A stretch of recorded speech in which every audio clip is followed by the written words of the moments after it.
வணக்கம். நான் உங்கள் பிரகாஷ். இன்னைக்கு நம்ம கௌதம புத்தர் சொன்ன ஒரு போதனையை பற்றி பார்க்க போகிறோம். அது என்னன்னா விட்டு விடுதலை விடுதலை. ஸோ கௌதம புத்தர் வழக்கம் போல் தன்னுடைய சீடர்களோட ஒரு டிஸ்கஷனில் அப்படி ஒரு மரத்தடியில் உட்காந்துருக்காரு. அப்போ மரத்துலேருந்து ஒரு இலை கீழே விழுது.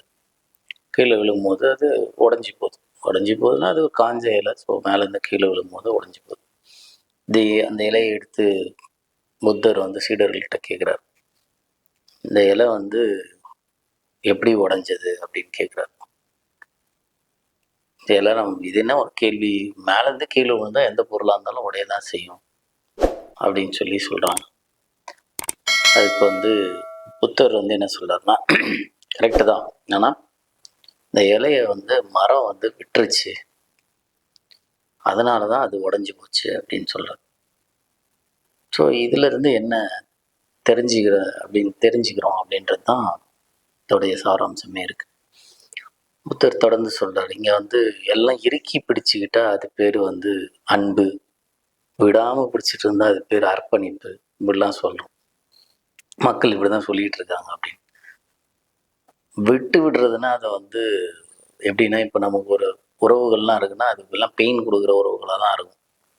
எதையுமே நமக்கு ரொம்ப ஹாப்பினஸை கொடுக்குற ரிலேஷன்ஷிப்லாம் கிடையாது. ஸோ அப்போது அங்கே உறவுகள் என்றைக்கோ நடந்த தவறுகள்லாம் மைண்டில் வச்சுருப்பாங்க. அதை ரிப்பீட் பண்ணிக்கிட்டு நீ அன்றைக்கி இதை பண்ணிடல அப்படின்னு சொல்லி பின் பாயிண்ட் பண்ணிகிட்டு இருப்பாங்க. ஸோ அப்போ அது பெயின்ஃபுல்லான ஒரு திங்காக தான் இருக்கும். ஸோ விட்டு விடுதலைன்னா இப்போது நம்ம இதை அது அப்படியே மறந்து போயிடுது அப்படின்னு அர்த்தம் இல்லை. விட்டு விடுதல் அப்படின்னு சொன்னால் நம்ம கட்டுப்பாடில் எதோ இல்லையோ அதை பற்றி நம்ம யோசிக்கக்கூடாது. அதுதான் அதுக்கான அர்த்தம். நம்ம இந்த மக்கள்லாம் சொல்லுவாங்க, இது எல்லாத்தையும் எடுத்து பிடிச்சிப்பாங்க. நம்ம பயம், தயக்கம், கோபம், இப்படி எல்லா விதமான விஷயங்களையும் எடுத்து வச்சுக்கிட்டு, மற்றவர்களுடைய குறைகள்லாம் எடுத்து வச்சுக்கிட்டு நம்ம என்ன பண்ணுவோம், எனக்கு வாழ்க்கையே பாரமாக இருக்குது அப்படின்னு. இப்போ நான் ஒரு கல் மாலை எடுத்து கையில் நல்லா டைட்டாக பிடிச்சிட்டே இருக்கேன். என் கை என்ன ஆகும், கொஞ்ச நேரத்தில் வலிக்க ஆரம்பிச்சிடும். அது எதனால் வலிக்குது? அது கல்லோட பிரச்சனையா? கிடையாது. அதை நான் இறுக்கி பிடிச்சிட்ருக்கேன், அதனால் என் கை வலிக்குது. ஸோ நான் இப்போ அதை விட்டுட்டேன்னா எனக்கு அந்த வலி இருக்காது. அதை விட முக்கியம், காலியாக இருக்கிற எம்டியாக இருக்கிற வெசல்ஸ் மட்டும்தான் நிறைய புது புது விஷயங்களை எடுத்துக்கும் அப்படின்னு சொல்லுவாங்க. அது மாதிரி உங்கள் கையில் இந்த மாதிரி நிறைய கற்களை வச்சிட்ருக்கீங்க அப்படின்னு வச்சிங்களேன், பழைய தவறுகள், இன்னொருத்தர் நமக்கு பண்ண துரோகங்கள், இந்த மாதிரி ஏதோ விஷயங்கள்லாம் நம்ம மைண்டில் வச்சிட்ருப்போம். இது எல்லாத்தையும் மனசில் வச்சுட்டு இருக்கும்போது இந்த ஹேண்டில் வச்சுட்டு இருக்கு, இந்த கல் மாதிரி அதை வச்சுட்டு இருக்கீங்கன்னா என்ன ஆகும், அது உங்களுக்கு பெயின் தான் கொடுக்கும்.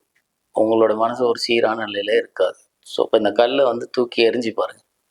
உங்கள் மைண்ட்லேருந்து இந்த விஷயங்களை தூக்கி எறிஞ்சு பாருங்கள். இந்த கையில் பூக்கள் பறிக்க முடியும். அதுவும் கல்லை பிடிக்கும் போது இருக்கிற ஒரு பெயின் பூவை பிடிக்கும் போது இருக்குமா? கண்டிப்பாக இருக்காது. அந்த மாதிரி தான் மனநிலையிலையும் இந்த மாதிரியான தவறுகள், துரோகங்கள் இது எல்லாத்தையும் தூக்கி எரிஞ்சிட்டு ஒவ்வொரு நாளையும் புதுசாக ஸ்டார்ட் பண்ணுங்கள். எம்டியாக ஸ்டார்ட் பண்ணுங்கள் உங்கள் மைண்டை. அப்போ என்ன ஆகும், விட்டு விடுதல் உங்களுக்கு ஒரு பெரிய ரிலீஃப் கொடுக்கும். புது புது விஷயங்களை நோக்கி நீங்கள் ஓடுவீங்க. அப்போது அதை உங்கள் லைஃப் நிறைய விஷயங்கள் உங்களுக்கு கற்றுக்கிறோம். ஒரு ரிவர் பாருங்களேன், ஒரு ரிவர் எப்பயாச்சும் நான் இங்கே தான் தேங்கி நிற்பேன், இதுதான் எனக்கு கம்ஃபர்ட் ஜோன், நான் இங்கேயே தான் இருப்பேன் அப்படின்னு நிற்குதா? கிடையாது. அதுக்கு நடுவில் கல் வரும், முள் வரும், நிறைய மரங்கள் வரும், நிறைய ஊர்கள் வரும், நிறைய அணைகள் வரும். ஆனாலும் தாண்டி போயிட்டே இருக்கும். அதோடைய லைஃப் ரன் முடிகிற வரையிலும் ரன் தான், ஓடிக்கிட்டே இருக்கும், நிற்கவே நிற்காது. அந்த மாதிரி நம்மளோட வாழ்க்கையை நம்ம ஓடிக்கிட்டே இருக்கணும். நம்மளுடைய குறிக்கோளை நோக்கி பயணிச்சுட்டே இருக்கணும்னா இந்த மாதிரி தேவையில்லாத பாரங்களை விட்டுறணும். இப்படி விட்டுட்டோம்னா நம்ம வாழ்க்கையில் நம்ம சக்ஸஸ்ஃபுல்லான ஒரு இடத்த போய் ரீச் பண்ணலாம். ஸோ கௌதம புத்தரோட போதனையில இருந்த நம்ம அருமையான ஒரு வாழ்க்கை தத்துவத்தை இன்னைக்கு நம்ம தெரிஞ்சுக்கிட்டோம். இது உங்களுக்கு பயனுள்ளதாக இருக்கும் நான் நம்புகிறேன்.